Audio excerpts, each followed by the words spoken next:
Hello दोस्तों, नमस्कार। जैसा कि कल हम लोगों ने प्रैक्टिस सेट 1 पढ़ा था, आज हम हिंदी भाषा और उसका विकास प्रैक्टिस सेट नंबर 2 पढ़ेंगे। तो चलिए शुरू करते हैं। क्वेश्चन 1 है, ब्रज भाषा का उद्भव डैश से माना जाता है। ऑप्शन है शौरसेनी अपभ्रंश, बी मागधी, सी अर्धमागधी अपभ्रंश, डी पैशाची। ब्रज भाषा का उद्भव किससे माना जाता है? आंसर होगा शौरसेनी अपभ्रंश से। ब्रज भाषा का उद्भव किससे माना जाता है? शौरसेनी अपभ्रंश से। ओके। क्वेश्चन नंबर 2 है,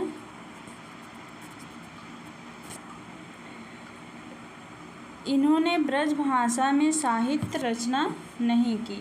ऑप्शन है ए रहीम, बी रत्नाकर, सी मुल्ला दाऊद, डी रश खान। ब्रज भाषा में साहित्य रचना नहीं की है। ऑप्शन होगा मुल्ला दाऊद। ऑप्शन सी सही हो जाएगा, मुल्ला दाऊद। क्वेश्चन नंबर 3, अपभ्रंश भाषा में स्वरों की संख्या कही जाती है। Option A 7, B 8, C 9, D 13। तो अपभ्रंश भाषा में स्वरों की संख्या कितनी कही गई है? ऑप्शन होगा 8। ऑप्शन नंबर बी सही हो जाएगा, 8।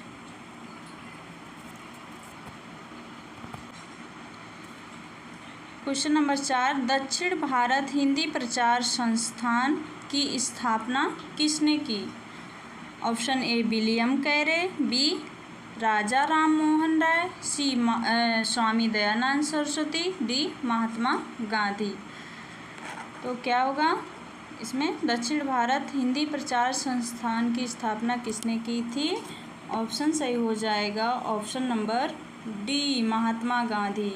दक्षिण भारत हिंदी प्रचार संस्थान की स्थापना महात्मा गांधी ने की थी। ऑप्शन 5, हिंदी साहित्य सम्मेलन के संस्थापक हैं। हिंदी साहित्य सम्मेलन के संस्थापक कौन हैं? Option A Mahatma Gandhi, B Purushottam Das Tandon, C Rajendra Prasad, D Lala Lajpat Rai. तो हिंदी साहित्य सम्मेलन के संस्थापक कौन हैं? ऑप्शन सही हो जाएगा, option number B Purushottam Das Tandon. Question number 6, आधुनिक भारतीय भाषाओं का विकास किस भाषा से हुआ है? ऑप्शन ए पाली, बी प्राकृत, सी अपभ्रंश, डी संस्कृत। आधुनिक भारतीय भाषाओं का विकास किस भाषा से हुआ है? तो ऑप्शन सही हो जाएगा अपभ्रंश। ऑप्शन नंबर सी अपभ्रंश। क्वेश्चन 7, भारतीय आर्य भाषा परिवार की प्राचीनतम भाषा है। ऑप्शन ए लौकिक संस्कृत, बी वैदिक संस्कृत, सी अवहट, डी पाली। तो भारतीय आर्य भाषा परिवार की प्राचीनतम भाषा है। ऑप्शन सही हो जाएगा, ऑप्शन नंबर बी वैदिक संस्कृत। भारतीय आर्य भाषा परिवार की प्राचीनतम भाषा है वैदिक Sanskrit. Okay. Option number D, Awadhi किस उपभाषा वर्ग से संबंधित है? बहुत ही इंपॉर्टेंट क्वेश्चन है ये। अवधी किस उपभाषा वर्ग से संबंधित है? ऑप्शन ए पूर्वी हिंदी, बी पश्चिमी हिंदी, सी ब्राह्मण, डी पैशाची। तो अवधी किस उपभाषा वर्ग से संबंधित है? आंसर हो जाएगा पूर्वी हिंदी। अवधी किससे संबंधित है? पूर्वी हिंदी। क्वेश्चन नंबर 9, आर्य परिवार की भाषाओं का मूल स्रोत है। तो आर्य परिवार की भाषाओं का मूल स्रोत क्या है? ऑप्शन ए वैदिक संस्कृत, बी लौकिक संस्कृत, सी अपभ्रंश, डी प्राकृत। तो कौन सा ऑप्शन सही हो जाएगा? वैदिक संस्कृत। आर्य परिवार की भाषा का मूल स्रोत क्या है? वैदिक संस्कृत। ऑप्शन नंबर ए सही है। क्वेश्चन नंबर 10, हिंदी की लिपि का नाम है। ये तो हर परीक्षा में पूछा जाता है। हिंदी की लिपि का नाम है, आंसर हो जाएगा Devanagari. Option number B Devanagari. Okay. दक्षिणी उर्दू की लिपि है। दक्षिणी उर्दू की लिपि है। Option A Gurmukhi, B Roman, C Farsi, D Khadi Boli. दक्षिणी उर्दू की लिपि है। ऑप्शन इसमें कौन सा सही हो जाएगा? ऑप्शन नंबर सी फारसी। दक्षिणी उर्दू की लिपि है फारसी। किस भाषा की लिपि देवनागरी नहीं है? ध्यान इसमें देखिए, नहीं है पूछा गया। किस भाषा की लिपि देवनागरी नहीं है? Option A Hindi, B Sanskrit, C Nepali, D Gujarati. तो इसमें क्या सही हो जाएगा? गुजराती। ऑप्शन डी है गुजराती। गुजराती देवनागरी लिपि में नहीं आता। भाषा परिवार का अर्थ है। ऑप्शन नंबर ए भाषाओं का एक परिवार, बी वे भाषाएं जिनसे खड़ी बोली हिंदी का विकास हुआ, सी मूल भाषा से विकसित भाषाएं, डी उपर्युक्त सभी। भाषा परिवार का अर्थ है, आंसर सही हो जाएगा इसमें मूल भाषा से विकसित भाषाएं। ऑप्शन नंबर सी।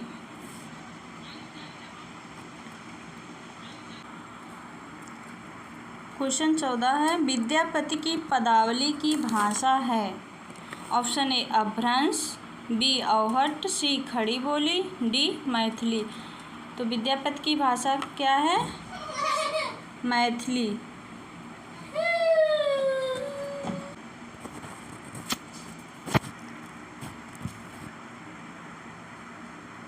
क्वेश्चन नंबर 15, हिंदी भारतीय संघ की राजभाषा कब बनी?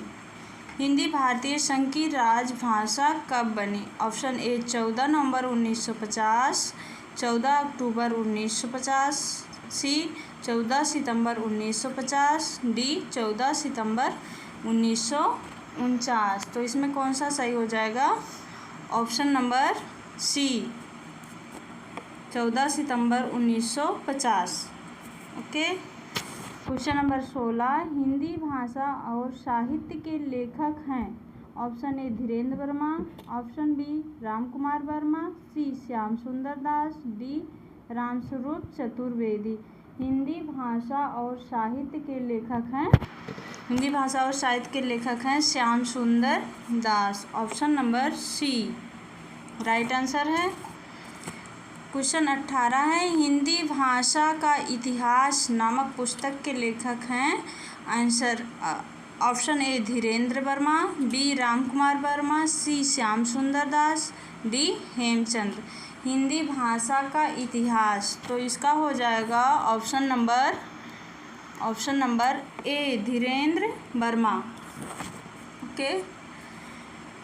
क्वेश्चन नंबर 19 है, दक्षिण भारत हिंदी प्रचार सभा का स्थापना वर्ष है।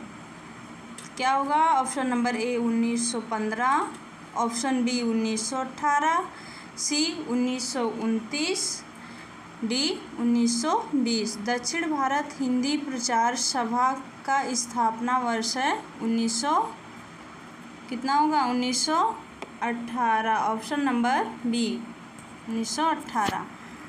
क्वेश्चन 20 है, राजभाषा प्रचार समिति वर्धा के संस्थापक थे। मोस्ट इम्पॉर्टेंट क्वेश्चन है। Option A Keshav Chandra Sen, B Pratap Narayan Mishra, C Mahatma Gandhi, D Purushottam Das Tandon. तो ऑप्शन सही हो जाएगा option number C Mahatma Gandhi. 21 नंबर का क्वेश्चन है, संविधान की किस धारा में हिंदी के प्रचार प्रसार की व्यवस्था की गई है? Option A 346, B 357, C 376, D 356।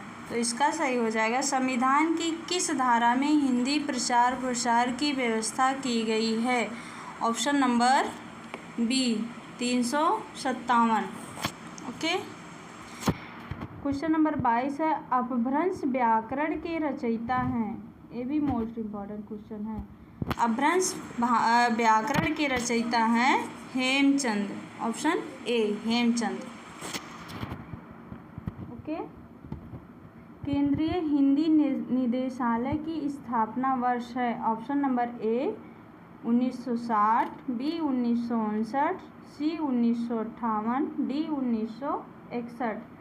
केंद्रीय हिंदी निदेशालय का स्थापना वर्ष पूछा गया है। ऑप्शन सही हो जाएगा इसमें 1960। क्वेश्चन नंबर 24 है वैज्ञानिक तथा तकनीकी शब्दावली आयोग का स्थापना वर्ष है। Option A 1960, option B 1961, C 1958, D 1962। वैज्ञानिक तकनीकी शब्दावली आयोग की स्थापना कब हुआ था? तो सही हो जाएगा ऑप्शन बी 1961। क्वेश्चन 25 है केंद्रीय हिंदी संस्थान का मुख्यालय कहाँ स्थित है। मोस्ट इम्पॉर्टेंट ये भी है। केंद्रीय हिंदी संस्थान का मुख्यालय कहाँ स्थित है। Option A Delhi, B Shillong, C Mysore, D Agra.